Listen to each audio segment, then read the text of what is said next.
للبلود الألقاب تسمع تفسير الكيمني فقاقية للود الألقود رمي ما خلقوا تجرى مكتكينو نازياني آلكاقية ما خلقوا تدخين مغرم من الفراجة خيني الأسكاقية إلى بار ما بار مكتكينو ما خلقوا بساعة القاقية أول خذيك الوقت اللي تابش تازري المرأة كاجية تنزاني قدر ربي ويرشري تكاجية علي جسني مسترى قولا يكسوسنا يكسي ما خي كلي بالي ودزل مقامين الفرع لخاطري أبكاية أتمنى برشبك الفرع نقدر نبقى كبر أنا كاية تقعد لي والكيف عدني من أخرى تبني أخوكي تنزعني خذر ربيب والشري تكي أمان ما الوكل سلام ويادني قومي زماني مزودنا ثاني حافظا بي ذرائي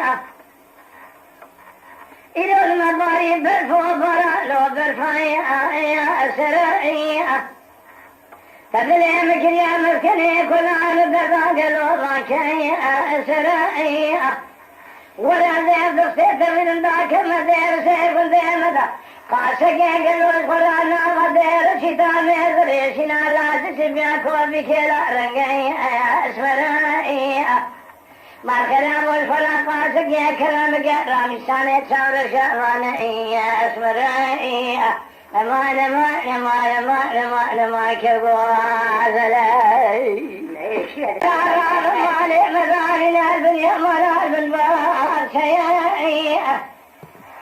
تبين أخذي بايا سحب يا قلوة فرا سلمنو وتيئي أولي شواخن يعتدى عشارة بصار بما بوش بفايدة يا برخي درد خلق مال حال تملي دنيا لك تقيزوا بكيف ديخ نشان الندى الزمرد ونعبنا ذلال وشامي تيئي أمان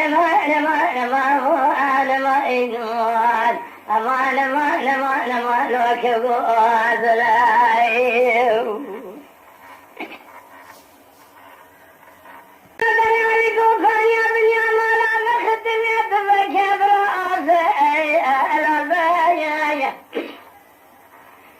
بكوي غزل دزنا داشخلا الالبانية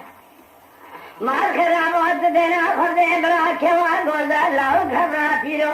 كالبانية سبح دربنا مكتبة شخير درك سيرانا بين فيزا ورانجا تاخما سنوا براسها